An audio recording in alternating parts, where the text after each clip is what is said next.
Movement چل رہا ہے پختون قومی موومنٹس،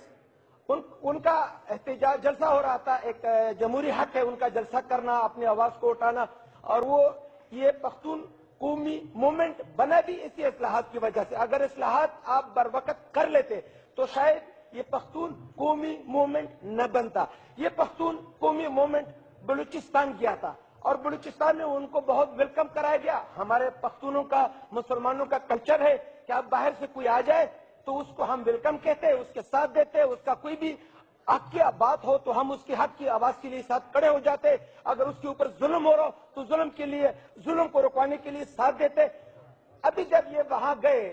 وہاں واپس جب وہ آئے پختون قومی موومنٹ والے، تو وہاں جن لوگوں نے ان کو ویلکم کہا تھا ایک جمہوری انداز میں، ایک میں کہتا ہوں کلچری انداز میں، ان کا کلچر تھا، پختونوں کا کلچر ہے، ایک مسلم ہونے کے ناطے، ایک پاکستانی ہونے کے ناطے ان کے اوپر ایف آئی آر بھی درج ہوئے، وہ جیلوں میں بھی گئے، اس میں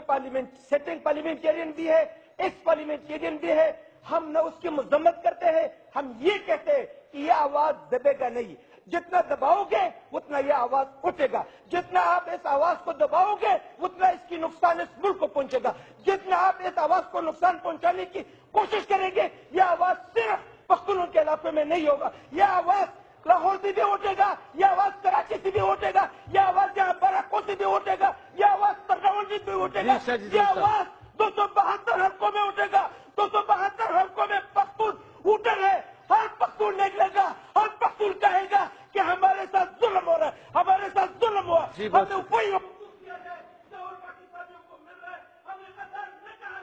جی بہت شکریہ جی۔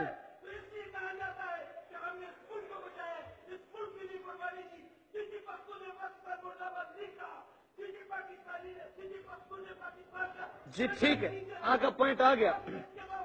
جی